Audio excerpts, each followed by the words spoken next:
Hello, everyone. Welcome. Welcome to Omega's live conversations. I'm Elizabeth Lesser. I'm Omega's co-founder, and we welcome everyone.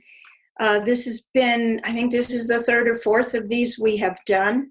And although, of course, we'd rather be with everyone in the beautiful springtime on our campus, this has turned out to be a great way to stay connected and create community and a feeling of solidarity in a time when we really need each other. So thank you for tuning in. I was watching the chat as we were gearing up, and I saw people from Peru and London and all over the United States and Argentina. And I think there's probably a total of 1,000 of us perhaps on Zoom and Facebook Live. And it just feels so great to be with everyone. What we're going to do today is we'll be together for about an hour, and I'm going to introduce our guest in a sec, and then we're going to be in conversation, and then I'll lead us in a short meditation, and after that I'll give you an opportunity to ask us questions, and we'll get to as many of those as we can. Here's how you can ask us questions. If you're on Zoom, there's a chat icon at the bottom of the screen. You just move your cursor down and you'll see it, and you click on it. And at any point during our conversation or whenever, if a question pops in your mind, just send it in and we'll be collecting them and then getting to as many as we can. Same thing on Facebook Live. There's a chat function and you can send us questions that way too. So I've been hearing from so many people over the past few weeks, as we've all been in this collective lockdown situation. And, you know, as many people there are in the world, there are that many experiences of what it's like, especially given our circumstances. You may be working, a frontline person. You may have lost your job. You may be scared that you're about to. You may run a business or an organization and you're so very heartbroken to have had to lay people off. Maybe you're lonely, all alone. Maybe you're being driven crazy by the people in your house, especially if you're a parent homeschooling kids. But I think of it as like we're in a collective state of shock.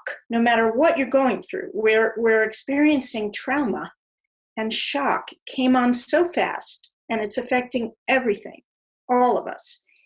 And I thought to myself, who do I know who went through as a child and a young adult and really her whole life, someone who has metabolized in her being and turned it into something beautiful through a lot of hard work, a trauma that was a collective and a personal trauma. And I thought of my dear friend, Loung Ung, who is the author of 3 amazing memoirs that chart her journey from being a survivor of the Cambodian genocide and someone who over the years has not only survived, but thrived and given back so much. She's come to Omega many times. She's a dear friend of mine. You may know her from her books. You may know her from a film that she and Angelina Jolie created two or 3 years ago, titled First They Killed My Father, which is the title of her first memoir. And she is someone who knows the journey of trauma and its healing. And I thought she'd have some really good things to share with us today. So I'm not going to introduce her. I'm going to ask her to tell us her story. Hello, Loung. Hi, Elizabeth. Hello. Hi, thank you so much for inviting me to have this conversation with you. And hi to everybody out there. This is my very first Zoom podcast ever, so I'm very excited. And I'm very excited to be with you and to be with everybody on Zoom and Facebook Live. With that said, yes, I have thought often the last couple of weeks, months of my own experience of having gone through in Cambodia, the Khmer's genocide that took place from 1975 when I was 5 years old and ended 4 years later in 1979 when I was 9 years old.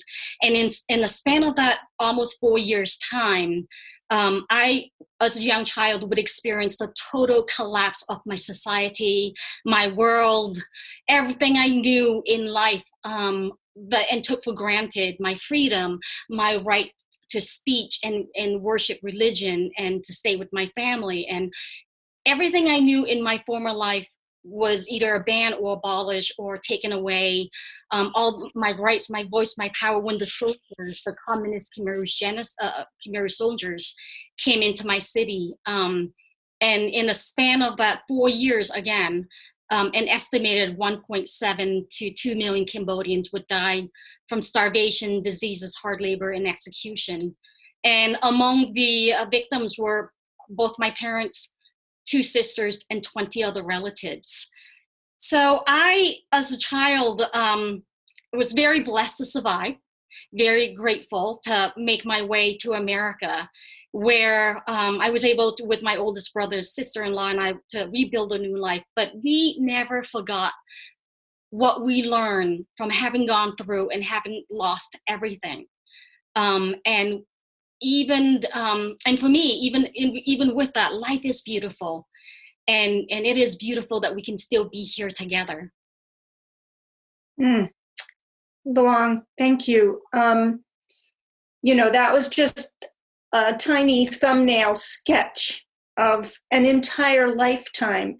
And the amazing thing about your books is that you not only tell that story, but you tell your process, especially in the later 2 books, of healing from a trauma that we can hardly imagine. And if any of you are thinking, wow, this isn't as bad as that, how can her story relate to ours? I always think, I don't know if you think this way too, Loung, that there's really no hierarchy in suffering. Like, everyone's suffering is a valid form of suffering.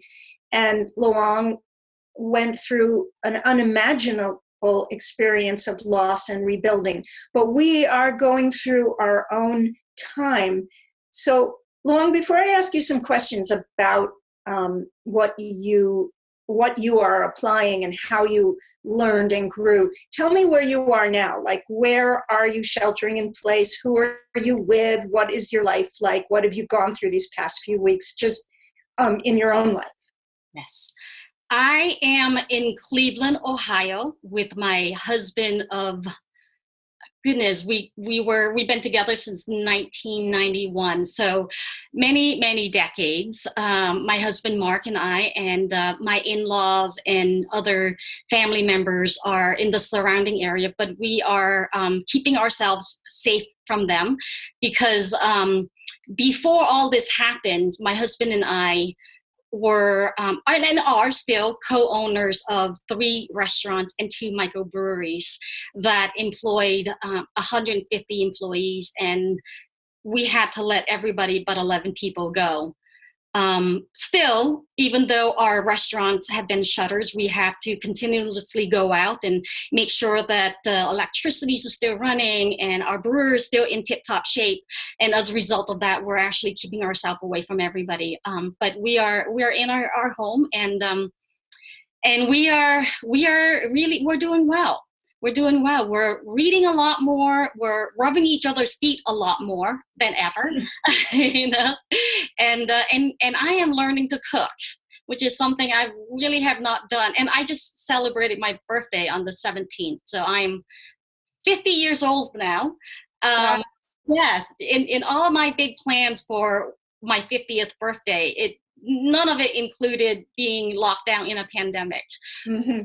And but I am learning to cook, so that's new skills I'm picking up. That's funny because I've spent time with you all over the place, at Omega, in New York City, close to where you live in Cleveland, and I've never been with someone who loves to eat as much as you do. Like, walking through New York with you is like you have to stop every 10 minutes and try a new little deli or restaurant. So it's amazing to me, like you live in Cleveland with your husband, you own microbreweries and restaurants. And I always come back to something I've heard you say before, which is given your childhood and your experience, you could have become a killer, you say, but instead you became a human rights activist. And every day for myself in the pandemic and the lockdown, I have to make a choice. Like I could become despairing, depressed, angry, and I do all day long. I find myself going into those states, but I also can choose to be something else, to be there in a strong and open and big-hearted way for the people in my life. I can think about how this pandemic maybe is a reset for the whole world, maybe a gift. And all day long, I'm choosing between those two things. And you say you chose to be a human rights activist, and you could have chosen to be a killer. So I want you to tell us how have you been a human rights activist? And how have you chosen that over and over through your healing process? How have you chosen being a person of love and light and generosity when those other urges of anger and revenge were also alive in you? Well, I'm so grateful to be here, and I also know I didn't get here on my own. None of us did. We are here because of the strength and spirit of the people who came before us, whether they are writers and authors or our parents and our grandparents or our friends and our neighbors. Everybody we have come in contact with have one way or another been there to help us through our experiences and to be who we are. And so I've chosen to be a decent human being during the war, when even as young as I was, I saw instances when we were hurt and when we were harmed and when the soldiers were around where people didn't act with the grace and dignity and I just think the value of what it means to be a human being. And they have their reasons, but I saw pain, I saw horror, I saw suffering, and I saw people hurting each other. And then also I saw people hurting themselves. And I wore that. And when I left the Khmer Rouge, when I left Cambodia, every time I had thoughts of myself when I was hurting myself mentally, emotionally, thinking I wasn't good enough, thinking I wasn't a good human being, having all these dark thoughts of myself, I immediately go to the people I love, because my life isn't about me. It isn't, I'm not the only one living it. I am living it also for my father, who believes so highly of me. I am living for my mother, who worked so hard and sacrificed so much for me to be here. And how dare I dishonor their spirit by being unkind to me? How could I possibly dishonor the work they did for me to be here, by ignoring them and not valuing their work? And so for me, that's always the first choice of just being honoring to my parents.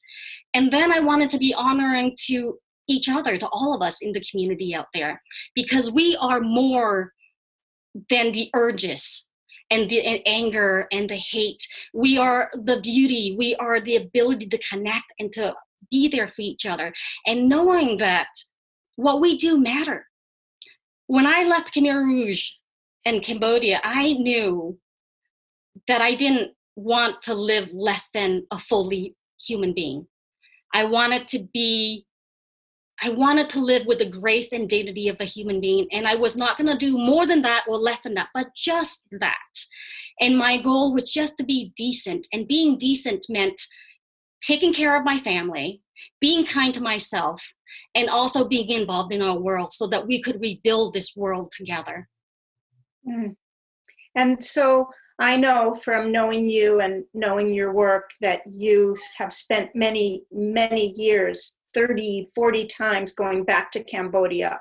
You were involved with the movement to end landmines as a weapon of war. You have been very active, a leader in the domestic violence space.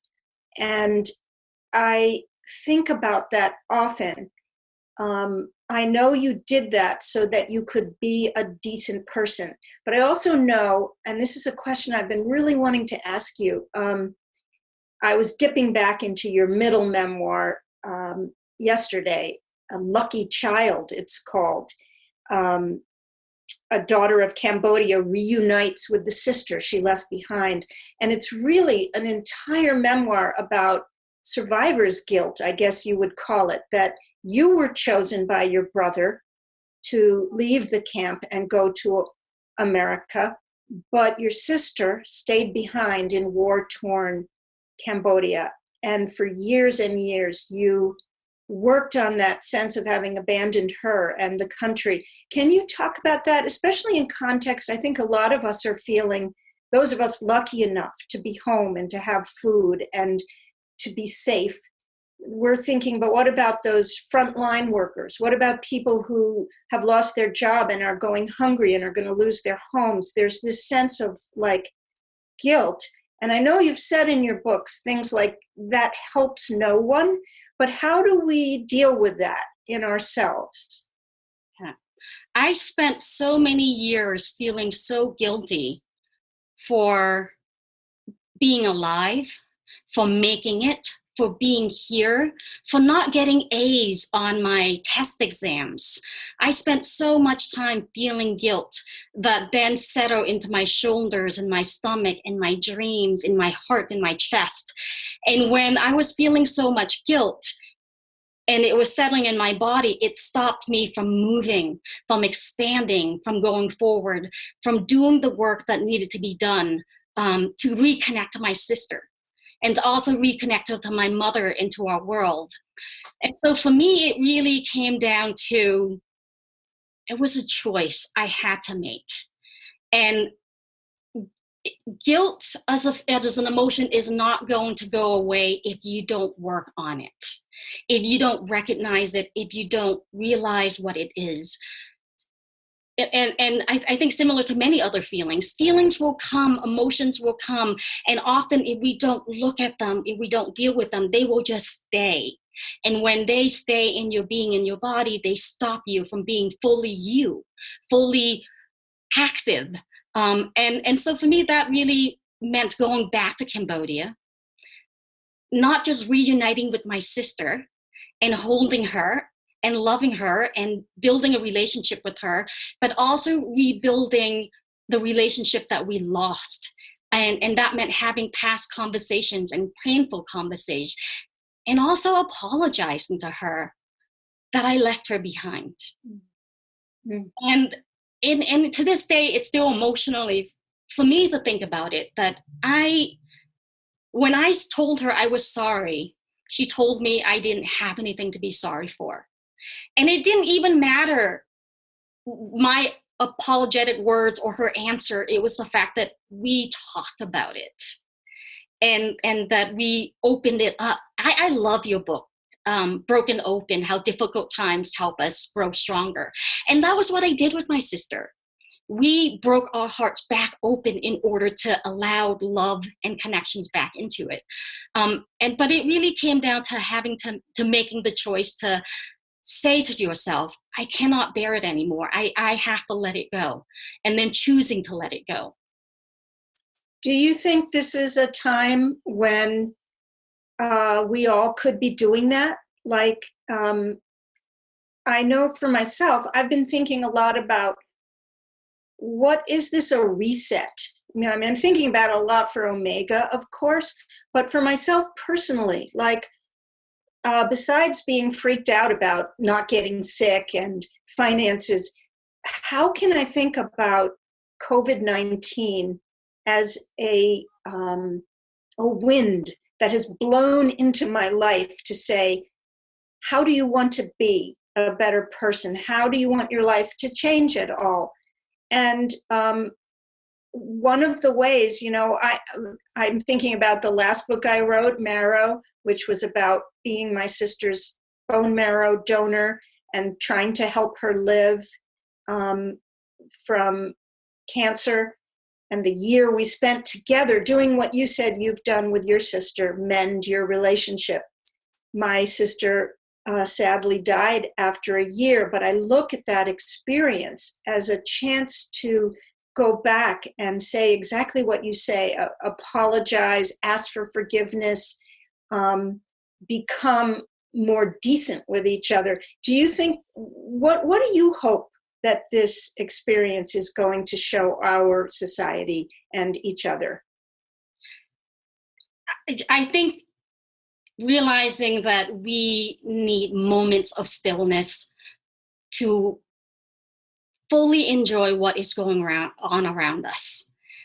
When I start going back to Cambodia, I realized very quickly the pace of our life in America is very fast. Everything moves so fast. We live in houses with doors and walls, and we lived often not using all 5 of our senses, plus our 6 senses, which is our sense of intuition and goddesses and faith.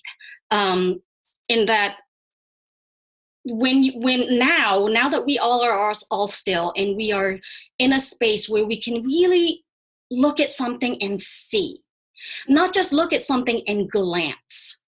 And when we hold something, we actually can absorb that, not just to pick it up. And when you taste something, because you're missing it, you're holding it on your tongue and your body a little longer. And I think it just makes life fuller, more interesting, more beautiful, more just alive. I learned this coming out of Cambodia, and has been always been very conscious of this, of living my life with my 5 senses in fullness, and also using my 6 senses when I'm around people. Because we need to slow down. We need to know what matters, who matters, and what to let go. Mm-hmm. We need so much to know what to let go. And there's so many things in our lives to let go. I have so many memories from my childhood, and some that I was young enough to hold on to stay with me to this day. I was talking with my husband the other day, and we were missing his parents and how we haven't been able to touch them and hug them in so many weeks. I didn't get to hug my parents for 4 years. There were times when we were able to sneak a handhold or sneak a hug, but for the most part, emotions and love and expression of such was dangerous under the Khmer Rouge. We couldn't show our feelings. But I remember the day the soldiers came for my father. And as young as I was, and I was 7, after my father had talked to my mother and she started crying, and when he picked up my brothers and sister in his arms and held them, and when it was my turn, I had the instinct of mind to be there when my father picked me up, to rest my face at the nape of his neck, to feel his arms wrapped around me, to even remember what my feet felt like dangling in the air, and just to be there in that moment. And I'm so grateful I had that, because that was the moment that will stay with me forever. And I hope that when this all ends and we all go back out there and we hug each other, that we remember this, that we remember to fully embrace and to feel that moment, because that is what important. So I am hopeful that we will remember to live consciously, to live kindly, and to live with all of our senses alive. Well, nobody ever has to say anything else in the whole world ever, Loung.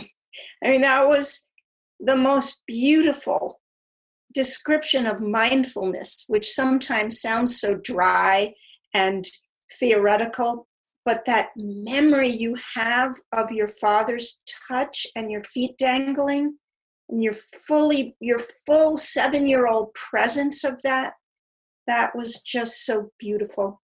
Do you communicate with your parents? And if so, how? And I'm asking just because I'm interested, but also we miss each other these days, and we turn to online or FaceTime or email, but something tells me you are in communication with the spirits of your ancestors. And if that's true, tell us how you do that. I talk to my mother often, and I talk to my father often. And I went through a period when I was young, and in my culture, this was something that is very accepted. Talking and communing with your ancestors, with your loved ones who are not there anymore. We have pictures of them in our house. We have altars where we light incense candles. We pray to them and we invite them in for any holiday season, New Year's. When we set tables at our dinner tables, we often will leave a plate or two empty to invite the spirits to come and join us at the table. So in my Buddhist culture, this is very accepted. When I first came to America and I was doing this at my friend's house, this was not quite accepted. And this was seen as different, and that stopped me for a little bit. Because I wanted to fit in. I wanted to be like everybody else. I am now back to the place of talking to my mother, and it's sometimes when I look at the sky, I remember how my father used to look at the sky. I remember every time I find a time or a space or a feeling when I'm connected to them, I say thank you. And I remember such a strong memory of being under the Khmer Rouge when worshiping your faith was illegal. It was banned. And if you were caught worshiping any kind of God or faith or religion, the soldiers would take you away and then you would disappear. And yet, my father would find moments to go outside and just look at the stars. And he would not put his hand in with his palms together the way we often pray in Cambodia. But you could just see his hands would do that on his lap or together in front of him, lower down. And I just knew he was praying. And so now every time I see a beautiful starlit sky, I would look at my father and I would think of my father and I would just say, thank you. And I would pray to his God. And every time I eat delicious food, I would actually, I would think of my mother and say to her, I wish she was there to eat it. But since she's not, I'll eat it for her. And I know what her favorite foods are. And so when I see my sister died when she was 14, every time I see a beautiful 14 happy-year-old girl or boy, I think about my sister, and then I just feel her presence. My 4-year-old sister, who also died during the war, every time I see a little kid, I just want to take care of that child, and I will actually in a store to follow her around to make sure she isn't fallen, or not in a creepy way, but it's just in a maternal way. And then I will talk to my little sister. And every time and any time I'm in a space where I feel them, I talk to them. It's so beautiful. Okay, so we're going to transition now into, I'm going to lead a little meditation, and then we're going to do Q&A. But before I lead the meditation, I just want to say a few things about Omega itself. People keep asking me, how's Omega doing? When are you going to open? What's going on? And just like thousands and thousands of other organizations, businesses, arts and education organizations, we are in a struggle for our existence, for our life. We're a nonprofit organization. We employ hundreds of people and have relationships with everything from farmers who bring food to the people who serve the campus, print our programs. Our tentacles are out there in a whole web.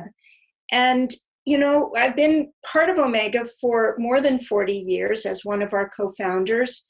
And people often say to me, like, how did you start Omega 40 some odd years ago? And I was just 22. And I say, you know, we didn't start what you see now.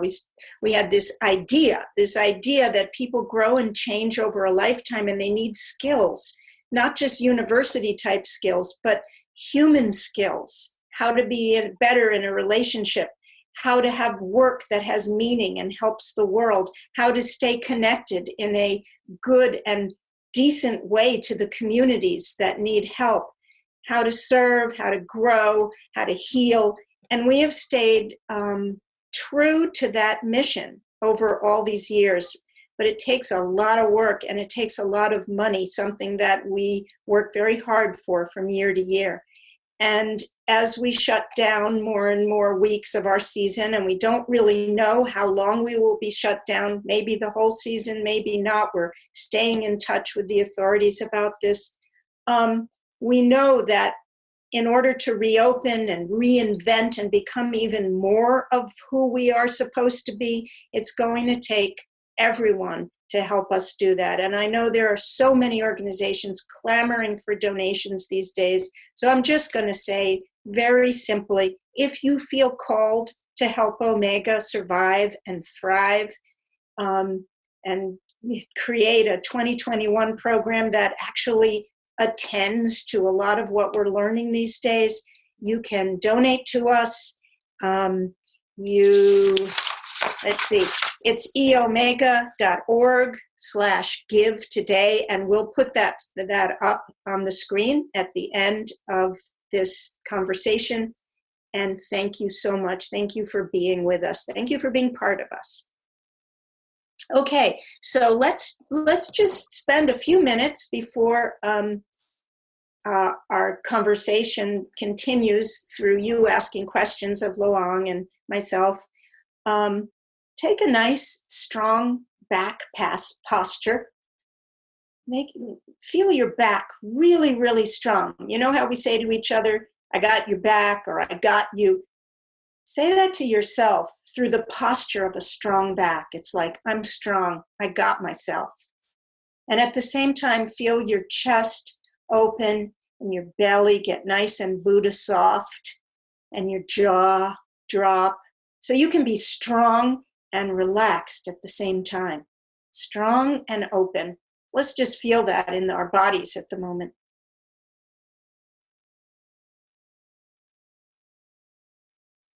And now take a hand and put it here on your heart. And invite whatever in your heart, whatever is in your emotions, to percolate up to the surface. Could be fear, it could be sadness, it could be excitement, it could be peace, could be anger, whatever is in there, let it bubble up. It's all good, it's all human, it's all natural. Don't turn anything away.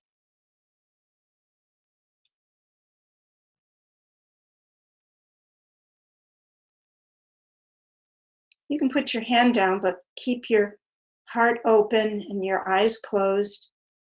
Now I want you to imagine in the center of your heart, kind of like a big cave, a big, huge cave, a tiny little flame in the center.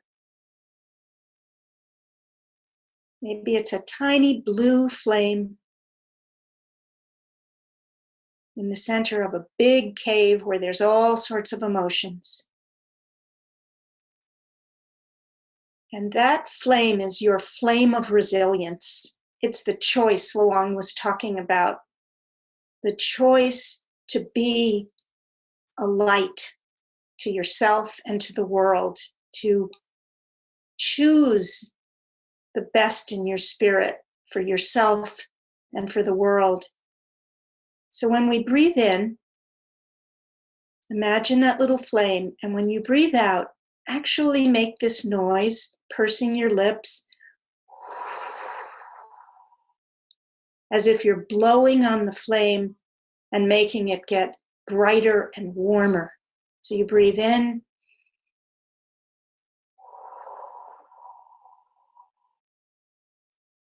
and make that noise so that you yourself can hear it. And imagine yourself blowing on the flame in your heart, allowing whatever is in your heart to be there, but that flame gets brighter and warmer and prevails. Let's take 3 deep breaths in and 3 out, where you blow on your little blue flame until it gets brighter and stronger, more a color of yellow and orange.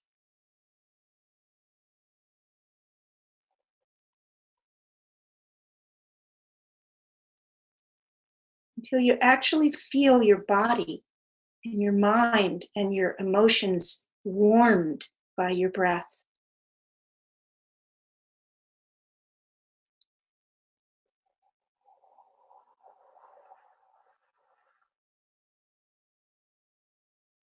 One more breath in and out.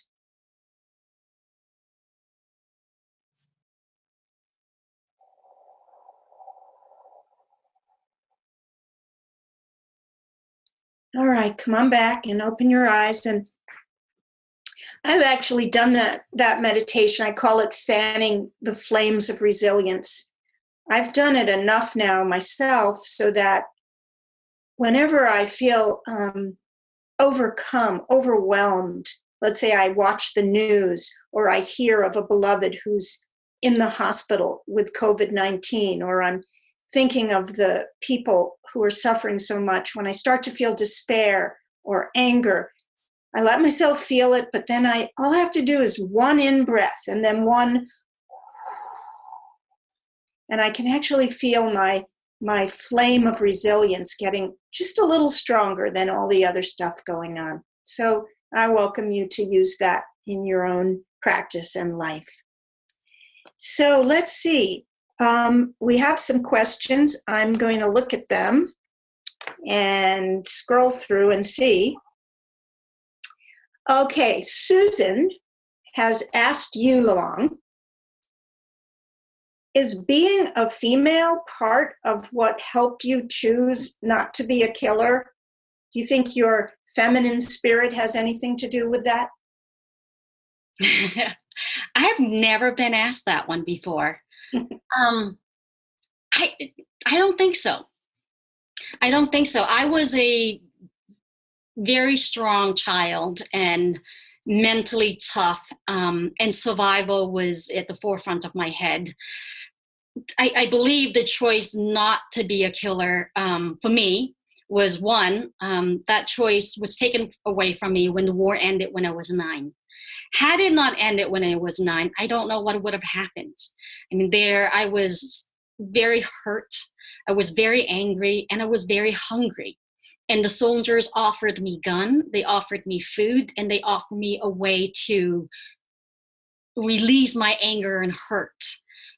Wasn't healthy because that release was in to hurt other people. But I was so traumatized, I don't know if I would have known any better.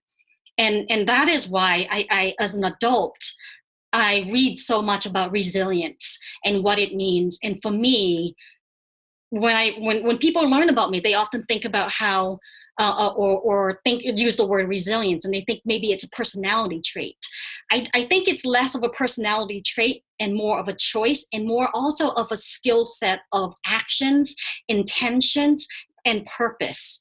And so I don't think my being a female had anything to do with it. I think I just chose a different path. Okay, here's a question from Susan. She says she has a lot of sadness and anger. Her son is missing his college commencement, and she's struggling with all this chatter around about, oh, good things are going to come from this, because she's processing anger and sadness. So do you have any words for her about how to process that? First of all, I am very sorry that you feel hurt and in pain. And for me, all emotions are valid. It's how we react and how we respond and act to them that makes the difference. And so if you're feeling anger, feel your anger.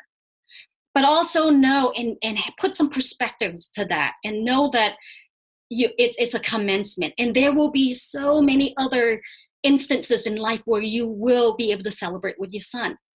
His maybe first engagement, maybe first child, maybe first house, maybe first job, maybe first time he cooked a meal for you, maybe the first time he'll call. There's so many things in life that we can celebrate, and that this is one that we are missing, or you are missing at that moment. But do not focus on that.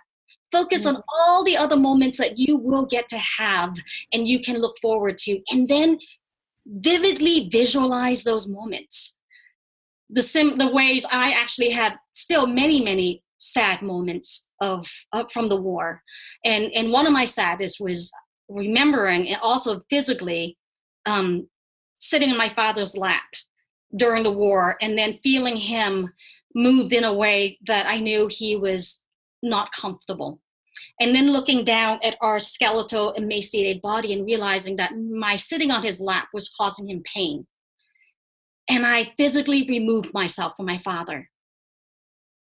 Every time I have that thought, and every time that thought comes into my head, I think about holding my father.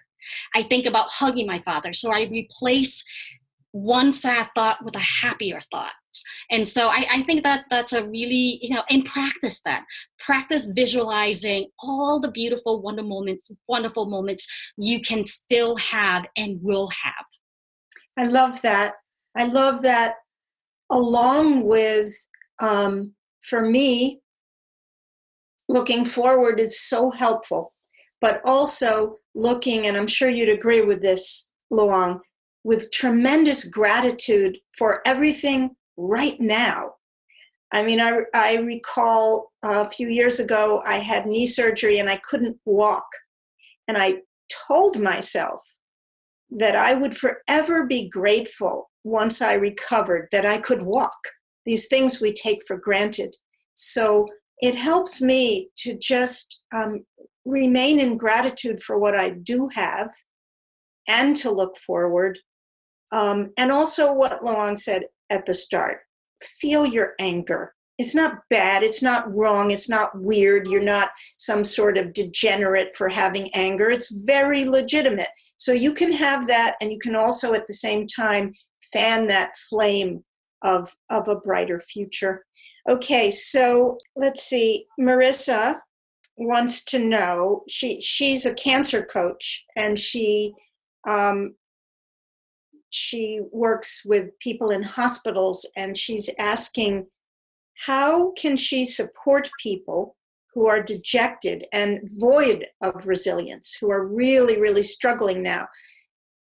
I imagine you know some of this from your work with veterans of war, and your work with women who went through abuse, your work with domestic abuse people. So how do you work with other people and stay strong, feel their pain, be there for them, and maintain some sort of strength in yourself?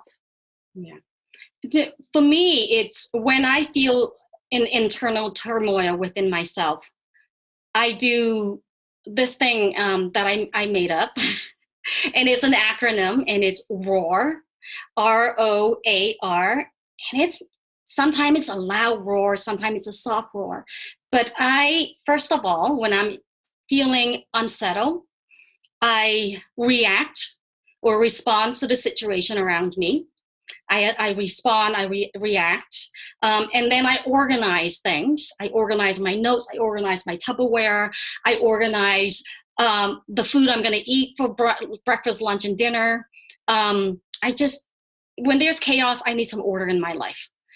And so I react or respond, I create order or organize, and then I adapt or adjust to my new normal. And then I rest. After I'm able to do this, I'm a little more centered. Then I can go out and do other things. And it's so important for me, and I think for us, when we are settled enough to do more things. So for me, it's right. I'm a writer, so I write and I rewrite my narratives. I, for years, have looked at myself as a victim. for years. And I don't know if I looked at myself that way, or I could see other people looking at me like that. I could see, even as a child, when people heard of my story, their thought process, their mental calculations of saying, poor child. And one time somebody actually asked me if I was so broken that I may never heal. And I got angry at that. So instead of accepting that, I wrote myself a new narrative. And I learned that actually from reading a book that would change my life, and was my Bible for the most part, was Maya Angelou's I Know Why the Caged Bird Sings. And in her work, she talked about her trauma and her abuse and how that did not define her. And her powerful words allowed me to learn to write my narratives. And just one example, when I was a child, right after the war, the Vietnamese troop came in, and I had experienced an instance where I was in a wood in the forest, and the soldier came and attempted to rape me. Years later, I looked at that and I asked myself, why me? Why did he pick me? What was it about me? Why was I the victim? Until I started to write down, and then word by word, paragraph by paragraph, descript by descriptions, I saw that I didn't just escape a rape like I thought. My hands, I wrote how my fists balled into a weapon, and how I kicked him, and how I screamed, and how I fought, and how I escaped. And because of that, I could see myself as a fighter and a survivor. And that I didn't just escape a rape, I fought my way out of a rape. That changed me. And that changed how I breathe, how I stand, how I live my life. And so I think when we are going through traumas and we think to ourselves, or you think to yourself, why me? Why didn't I do? Rewrite your narrative. See why and how you escape, how you fought, how you survived. You're, as mothers, as sisters, as bakers, as friends, as neighbors, see your strength, see your power, and rewrite that into the narrative, into your narrative, because that actually is the truer narrative of who you are. Because if that was the false narrative, you wouldn't be here. But we are. We're standing, we're strong, we're 8 billion people strong, we're together, apart, and this is because of that truer narrative of us as survivors, fighters, nurturers, lovers, friends, and mothers. Tell it. You just answered several of the questions. Robin was going to ask, how do you use PTSD triggers? How do you change the narrative? You already answered her question, so I'm going to go to what Ted was asking, which is, can you say more, he asks, about the need to grieve, how grief and moving on live together? What is the purpose of grief? For me, grieving is an expression of love, of honoring the person you love, and honoring the love you have for each other. And that is it. I grieve my parents because I love them, and I honor the love they have for me, and I honor the love we created together. And when you can see grief that way, you can feel it, and also have your heart open enough to remember the love that you honor, and also you're missing that love, and that's okay. You're missing that love. And I lost my parents when I was 8 years old, and 42 years later, I still miss that love, and I still grieve that. But because I know that love, I'm also able to look for love in different places. And so, for me, it's something that I will continue to do, and something that it is honoring to do. Mm-hmm. With that said, we also have to be very careful that sometimes we grieve in a way that we have to be aware of, that we're not putting ourselves in dangers, that we are not crossing the lines between grief and deep depression, and that we are not crossing the line between honoring the love you have but not letting that go so that you can find other love. And that is something that I think, with learning and with life, that you learn to see the nuances of how much you keep and what you keep with you and what you need to let go in order to move forward. Your last book, of the trilogy, that is, which is about finding love again. What's the title again? Lulu in the Sky. Yeah, her nickname is Lulu. It's about, and it's, in answer to the grief question, I just want to say, apropos your book, it's a long process. Grief can be a long process. And Loung took years, actually. She found the love of her life, but it took her years to let him in. Tell us that story, a short version of your love story, which is, to me, a story of grief, as in she kept her heart soft.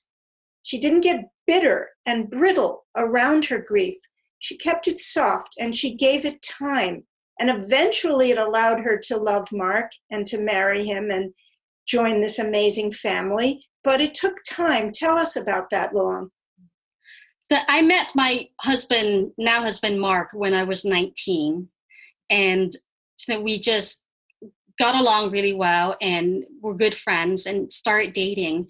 And yet I grew up I like to read and I like to learn and speak to people. And when people heard of my story, they often wanted and wished for me to be well, to heal, and they would ask questions, or they would say, if you have children, then maybe that will heal the pain, the void, the fear that if I truly open my heart to Mark, he could die. And if he died, I would be left alone. And I was fearful of having to grieve another loved one. Or if I loved him and he didn't love me enough, that would hurt. So I was keeping my heart from the pain of love. And it was real. I was realizing that I was grieving the loss of loves that I never really had a chance to apologize to and to celebrate and to honor. And so I wasn't just keeping my heart closed from him, but I was also keeping my heart closed to my mother, to my father. And until I was able to go back to Cambodia and I was able to remember the love that I was given fully as a child from my parents, and that it was safe for me to love another person. And so for me, Mark and I started dating, and then I kept him hidden for 9 years. My family didn't know about him, and then each time he asked me to marry him, I would say, not this year, but ask me again next year, and then he would ask, and I would just wait for that closure, wait for the moment when I felt healed, when I felt full, wait for that moment when I thought that my grieving would end, wait for that moment when I felt that I could fully be that person who was healed. And I realized that there's no such thing. There is no such thing. You can still grieve and love. And this is a new normal, that I can still love Mark and still keep my pain and my fear. And one of the, and that also, you need to barter, you need to you talk to each other, what your needs are, what his needs are, what you want out of love, what he wanted out of love. And one of my biggest fear and what stopped me from being with Mark was I was fearful that he was going to want to have children. And it was the one thing that scared me to my pit. That if I was to have a child and something happened to that child, I don't know what I would do. And people I talked to all said to me, but you'll be fine. And I now am okay with still having that fear. I'm with a man who is choosing not to have children because he also didn't want to have a family in that way. We got nieces and nephews and we got a big family. We're happy. I can still have this life and this love and still have pains that are unresolved, and that is okay. That is absolutely okay. 5 years ago, I went skiing, and then I took a bad fall and ended up compressing my C2 and C3 in my neck. I can now no longer go mountain biking, but we got a tandem bike, Mark and I. So when we go biking and my neck hurts, I can sit up and relieve the pressure, and that's okay. This is adapting. This is adjusting. And we do not need to wait until we get to that place where we think we need to get to before we could live our life. And so for me, it was really coming to terms with the fact that I can live with love, and I can still be afraid, but that's okay. I have the tools to know what to do and deal with my pains when I feel that fear. That is so perfect for us now, because a lot of the questions that I haven't had a chance to get to are about, how do we deal with everything we've lost, the loss of touch as we're in social distancing, the fear of what's coming next.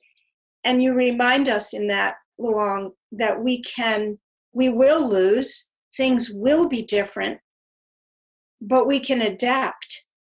And you adapted. And at the same time, we may go through a long process of grief, many of us, people who lose loved ones, people who are sick and don't 100% recover, organizations that can't restart, people who lose jobs or lose homes. We're going to lose.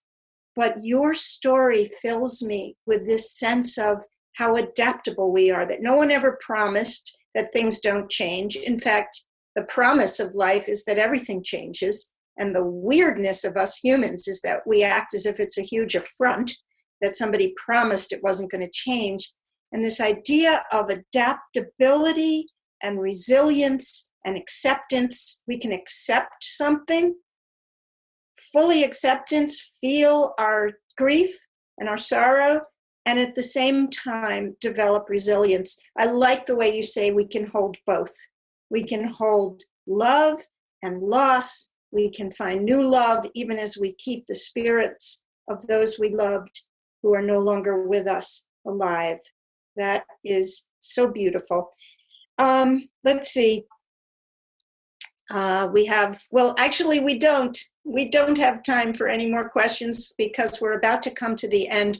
Loung, I just want to ask you, do you have anything else to say? Just a few closing remarks. Well, one of my favorite quotes of all time, and I wish I'd written down, is from Winnie the Pooh to Piglet. When Piglet asked him a question, and Winnie said, "You are stronger than you are, braver than you think, and smarter than you realize." So I'm not sure that is the exact wording, but I feel that way about us. The human race and the human heart is infinitely resilient and large and able to hold many things at once. And this is a dark time. This shall pass. And when it does, and even before it does, we can still open our heart to love and to each other and to our community. I wish you all well. Please take care and stay safe. And I look forward to seeing you all again, hopefully very soon at Omega. Thank you so much, Loung, really, from my heart to you, dear friend. And to all of us who have tuned in today, I just send you so much warm greetings and faith in your ability to be resilient. Tune in again. Keep in touch. We'll be doing quite a few more of these Omega conversations. I'll be doing some. Other people will be doing some. And we look forward to that and to seeing you again, as Loung says, at Omega one of these days. Be well, everyone. Be well.